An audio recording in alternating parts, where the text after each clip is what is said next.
You built and sold a company for 13.3 million in just 1,000 days. How did that feel when you sold the company? Fucking brilliant.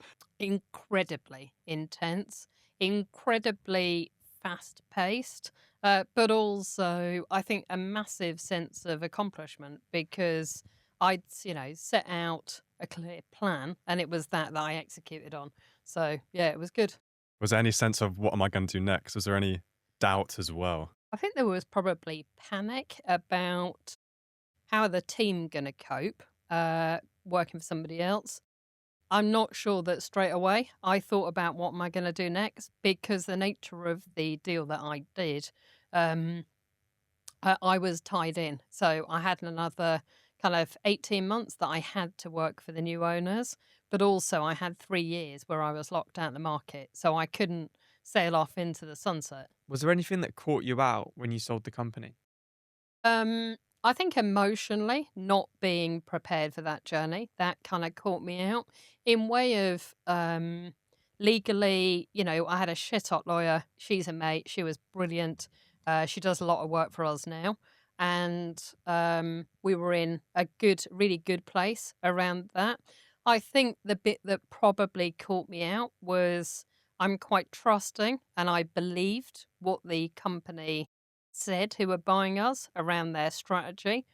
Um, and I believed that the strategy I'd sold upon was what they were going to maintain. And that changed pretty quickly. So I think that was probably the biggest learning curve for me.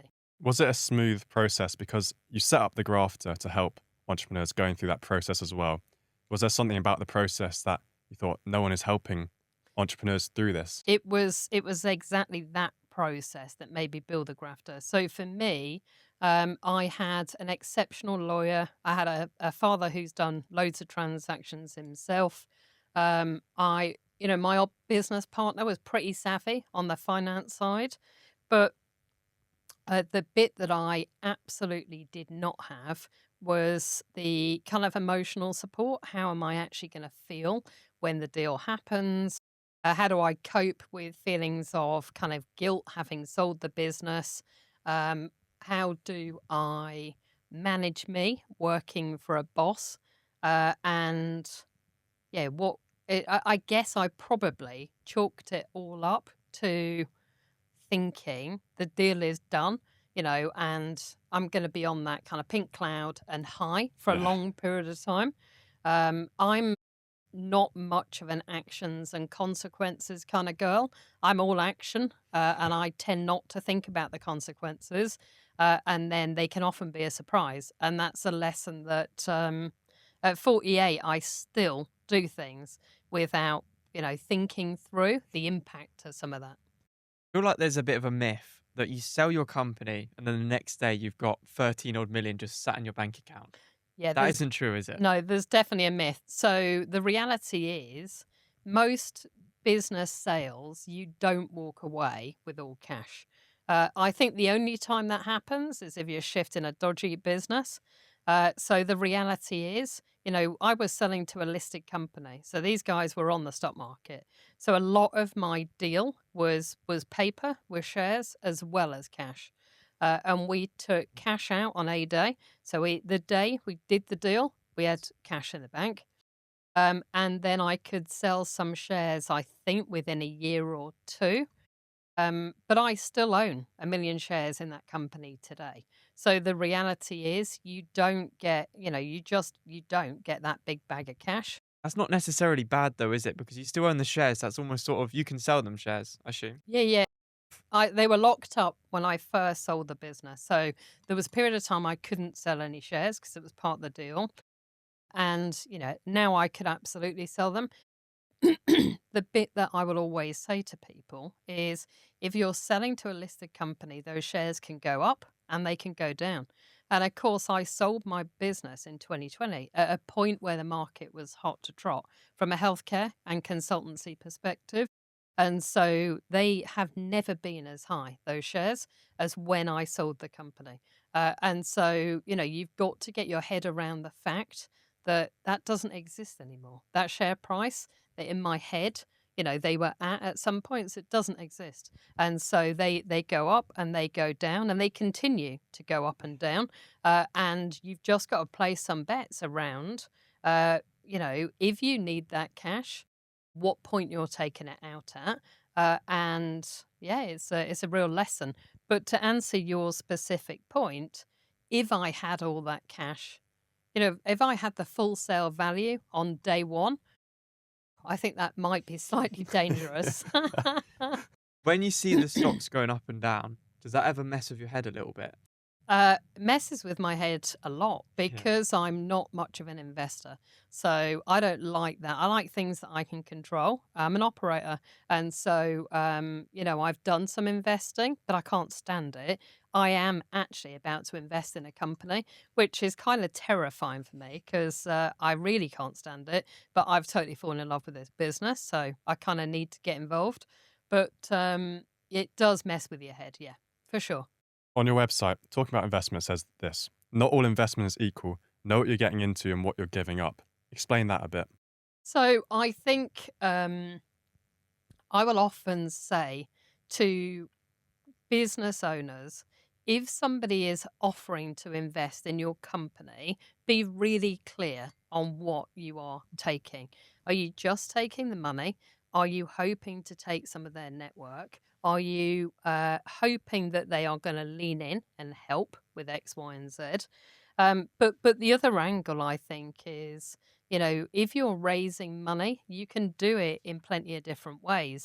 So you can raise debt against the business, but you can also have non-dilutive by getting grants or philanthropic money, depending on what you're doing. So we as a business, we raised 44 million for a client, and that 44 million was non-dilutive. So it was not from a VC. It was all about leveraging a grant for 25 million.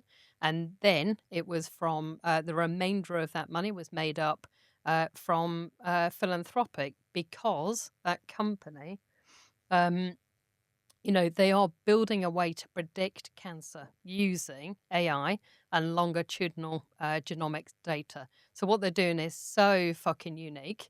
The reality is it appeals to plenty of family offices and other people who want to give back and want to see a cure for cancer, who wouldn't. And so my point on the website is, not all money is equal. So be really careful what you're asking for and who you're getting it.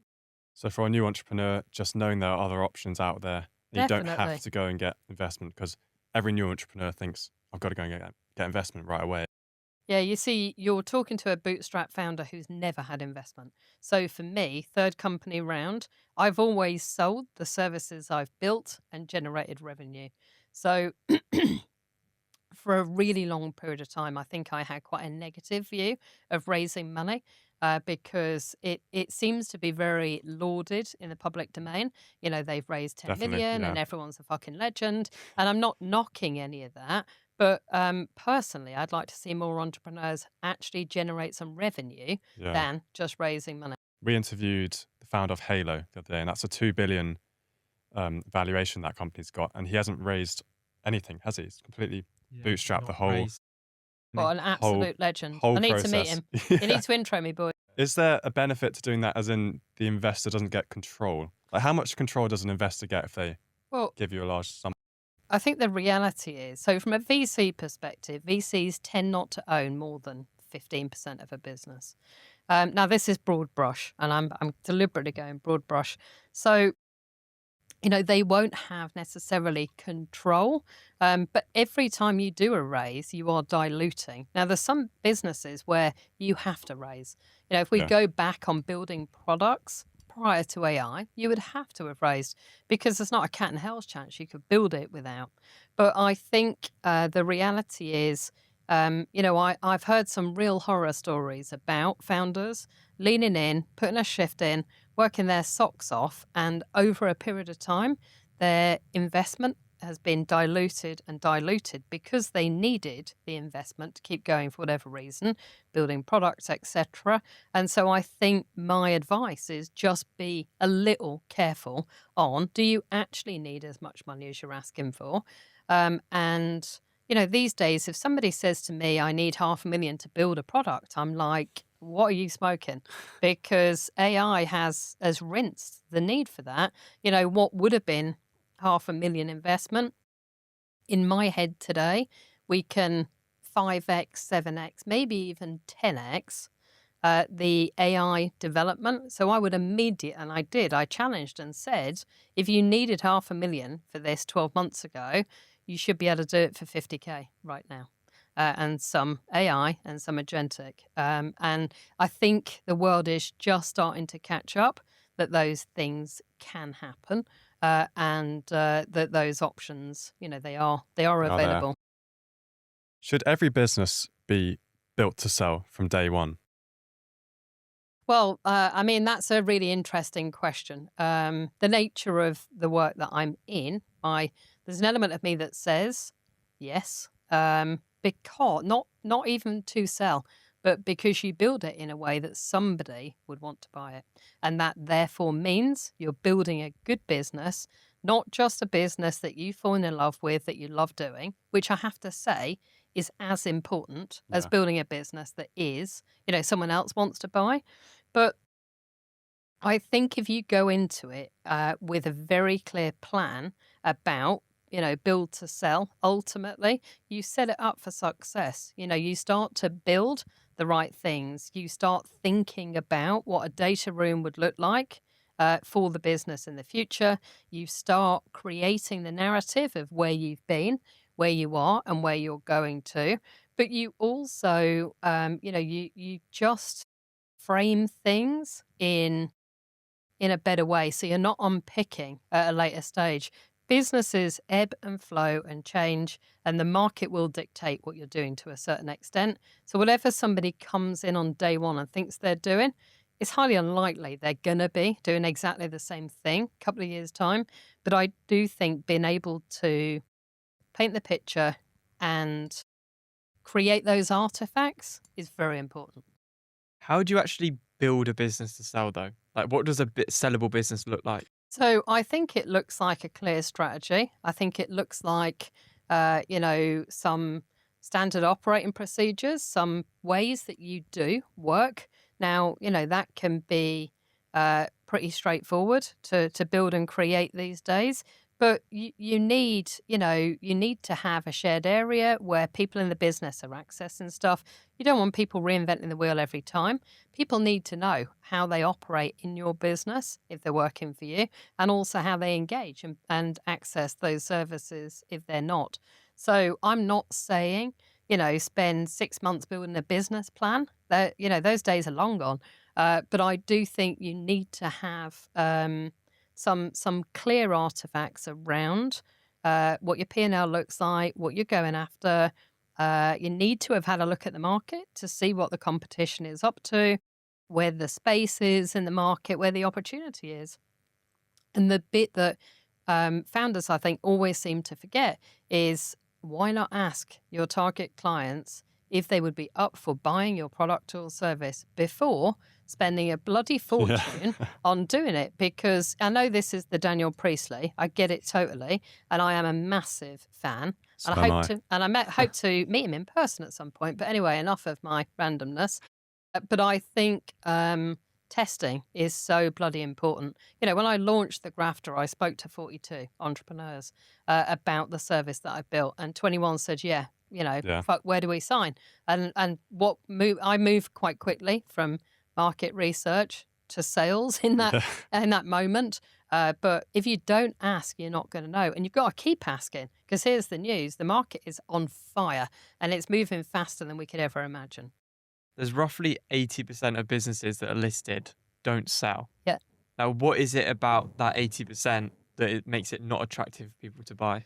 I think probably the number one thing is founder dependency. If that founder is running around like an absolute bastard and is involved in every aspect of the business, it's going to be a nightmare to sell. And if I think about the conversation I have more than anything, it is about extracting the founder from the day-to-day. And it's something I'm eating my own dog food. I've got to do that right now. And we've got a big announcement coming tomorrow where we've got, somebody else who's a big hitter whose face will become synonymous with the grafter.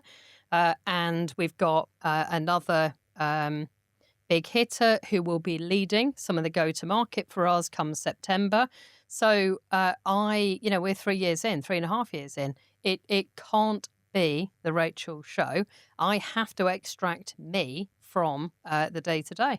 And by Christmas, that is absolutely the plan. I think it's a balancing act here because, when you're the founder, you probably fancy yourself a little bit. Let's be honest, you do, and you can do a lot of the different roles in your own business, and so you do for a period of time. But you've got to get your own ego out of the way. When I hired Andrew earlier this year to take over business development for me, nobody had sold services in the Grafter until that point, other than me, and so you have to learn to delegate. You have to get out your own way and you have to let it happen, because if it all stays about you as the individual, you do not have a business, you have a fucking busy job. Yeah. And nobody in their right mind wants that. Let's say there is a founder that have just listened to this right now and he's just thought, or she's just thought, shit, Yep. that's me. Yep. How do you actually turn that around? Is it simply just hiring people? Well, it's probably never as simple as just hiring, but it goes back to how do you set the business up for success? So clear strategy, and I think starting to think, what is that founder absolutely brilliant at, right? Not what can they do, what are they brilliant at? Then you nail down on that That's thing. it. But you cannot do that until you've got your revenues coming in. People, I talk to founders all the time who are like, yeah, I'm going to be like, doing the old 4-hour day. I'm thinking, well, fuck me. When is that landing for me? And I think, good old fashioned hard work cannot be underestimated. And I always say that. But I think the reality is, there comes a time when you've got to work out, are you running around like a lunatic trying to hold this together? Or is there an actual business here that can fly? I feel like a lot of companies are actually being pushed to be founder-led with the current movement on LinkedIn. It's like, people buy from founders now. If your face is on all the socials, is that actually making it harder for businesses in the long run? All this emphasis on personal branding alongside the business. I think that is more around the personal brand movement probably than it is around the founder. So, founders play an amazing role in building these businesses, but most of us are not the right founder. There's very few founders that go founder to CEO. I did it with my last business, but there's very few that manage that successfully. It's a different energy. We are wired for action when we are founders, and as it moves into stable and steady state, there's a lot of people out there who are a damn sight better at that than I am. So for me, I think what I'm seeing in the market at the minute is personal brand is through the roof. And it probably has been for a period of time, but you've now got everybody cottoning on to the fact that they need it and that, they cannot be synonymous with just the business. I have a rachelmurphy.com website. I don't even think I've advertised that fact, but I have it because I will exist a lot longer alongside businesses that I build and grow. And so for me, it's not even a necessary evil. It's just a fact. I do lots of coaching of FTSE 100 businesses. I don't talk about that, but I do it because I love it and I get to use my brain in a different way. And I guess, the bit is there's more to us than just the businesses we're building. And I think the personal brand movement wants us to share our deepest, darkest secrets in some regards. And there's elements of that I'm, all in favor of. But I think the narrative around founders, it's ever evolving. It will continue to ebb and flow. How are you approaching your own personal branding? Are you quite invested in it? So I have probably been quite invested in it for a period of time. So I came from, big corporate roles where um, I was restricted around what I could and couldn't say publicly.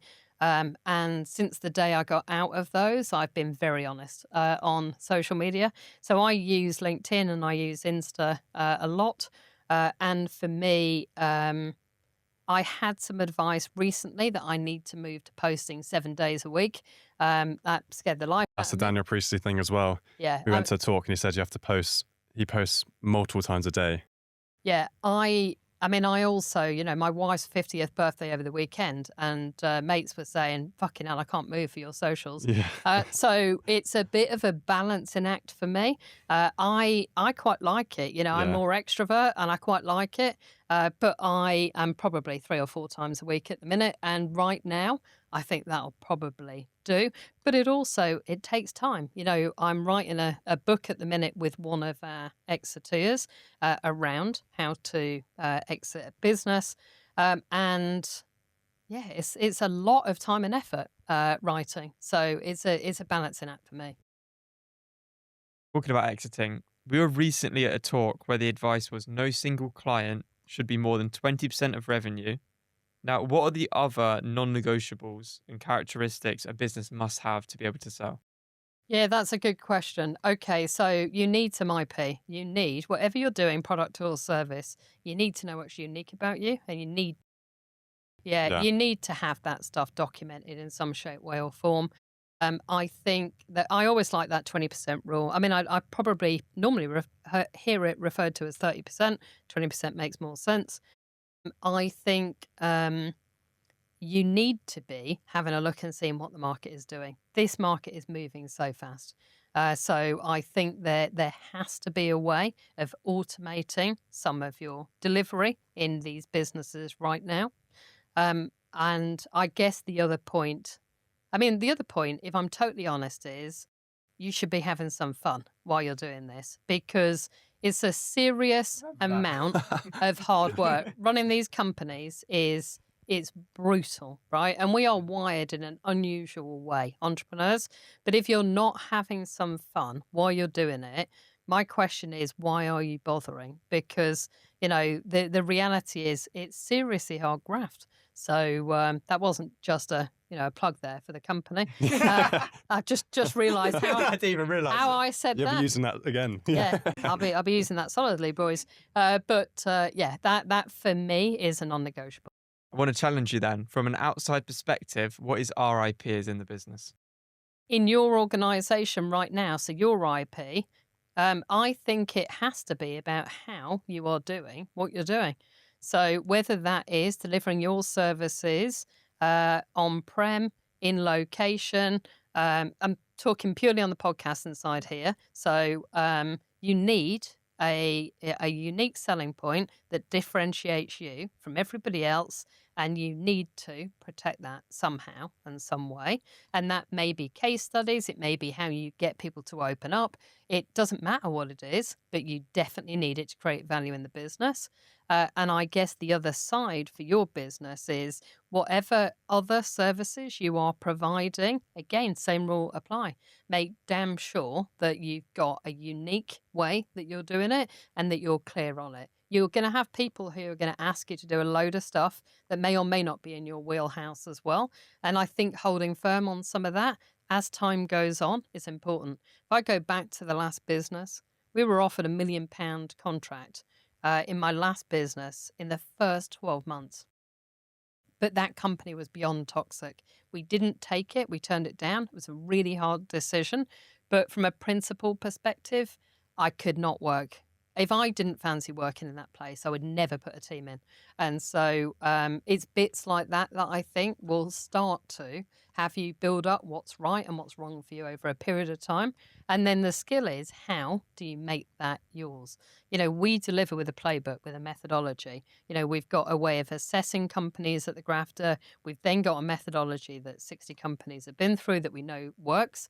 So we've got, that is our IP up the bloody yin yang. We've probably got further IP around how we train our exiteers. They have to be able to coach and consult. So, we've got a lot of that stuff locked down, but you will need to find what it is and then protect. Can you dive into IP a bit more? Because I've heard it sort of thrown around the place, but I don't really understand what it means for a business to have IP. Yeah, I think it's about your intellectual property. So it's how you do things. Just And a unique way of doing things. it's a unique way, Okay. but it's how you get it documented. It's how you train staff, third parties, and how you make that available to your clients in whatever services or products you're providing. And there's ways to trademark some of the stuff that you're doing and copyright some of the stuff that you're doing, if appropriate. But for me, I'm certainly not an IP lawyer by any stretch of Yeah. anyone's imagination.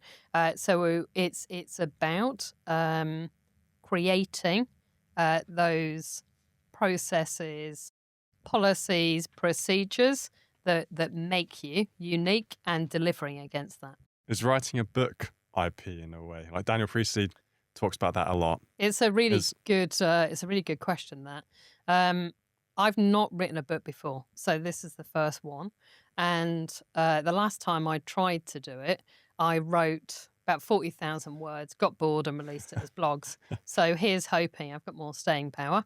But also I've got a 3 times published author who is co-writing with me. So I think we probably stand a bit more chance of this being a success. So yeah, I think it does. And the book that we are writing, it's a business parable about exiting a business. It definitely acts as IP because it uses our methodology to bring it to life. Okay. But it's not your typical boring as fuck business book. So it is about creating a fictional character who is going through this process, and then we bring it to life in quite a unique way. We chatted to someone the other week, and he has a 20 million revenue events business. And he said to us on the call, "Oh, this will never sell. I'll never sell it." I mean, my initial thought was why? Like, why would it's doing 20 million? Why would that not sell? Is there something about certain businesses? He called it a lifestyle business, and I've always thought of a lifestyle business. That sounds like a decent lifestyle. Yeah. So, but why would a business, maybe not necessarily events, but why would any business not sell even though it's got a revenue such as that? Well, I think having revenue. I mean, revenue is vanity, isn't it? So, what's the profit in the business? That would be the question. So, if every penny that you've got coming in is going straight back out, then you are creating a lot of work for yourself, but you're not creating some value. So ultimately, there needs to be some profit in that business, and there needs to be a unique way that you are delivering these events and services. And there needs to be a reason why somebody would want to buy. Is that market access? Is it different geographical location? Is it a sector that they can't get into and they want to? There's plenty of reasons. But I think for me, we always looked at businesses purely through a financial lens. I'm not saying that's right or it's wrong when you're selling a business, but if there isn't profit in it, I think the pool of potential buyers is a hell of a lot smaller. So for me, just generating 20 mil doesn't Not mean that impressive. I think it's impressive, but I'd from an want to exit know. point of view, yeah. I'd want to know what the profit is in that, because if there's no profit in it, then it makes it a hell of a lot harder. So when we talk to founders about exit can mean a million things. It could mean a management buyout. It could mean creating a kind of a vehicle that allows for somebody to take some equity off the table. It could mean selling to the highest bidder. It could mean selling to a competitor, PE. There's so many flavours. But a lot of the time, an exit may well be that the founder is sick of the frigging job and they want to put somebody else into the business and they want to move to a chair role. They are exiting that role. But the business is throwing off cash. My question would be, what is their magic number? Why are they wanting to? Is it spending more time with family? Is it whatever it is, what their motivation is, to then work out what the best plan is? But I think people always think exiting is selling for the highest amount. And there's loads of flavours of exits.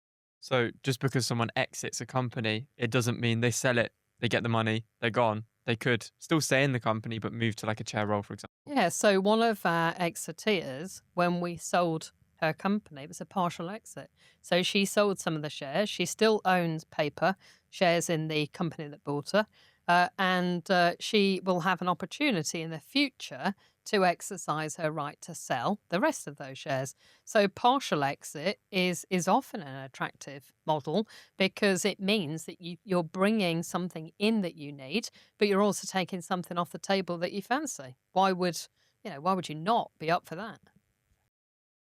Last I'm thing, almost talking myself into a partial exit here, boys. Wow. What's in that kombucha? it's a kombucha, I'm telling you. Just the last thing to talk about.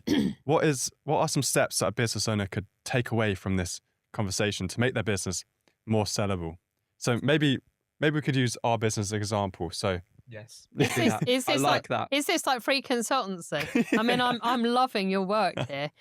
So some steps are Let's say for a podcast that also offices. What? Let's say for a podcast that also has services around the podcast, for example. Content, events, like what are the steps we could take to make it more sellable? So for me, building a strategy first of all, and you do not need to build a 20-page strategy document, right? So the steps that I would suggest are as follows. I love the Simon Sinek model, the start with why.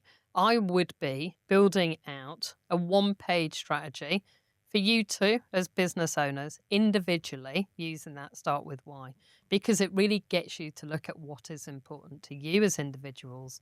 From there, I would build a strategy around where you want to go, and you're not always going to be aligned on everything.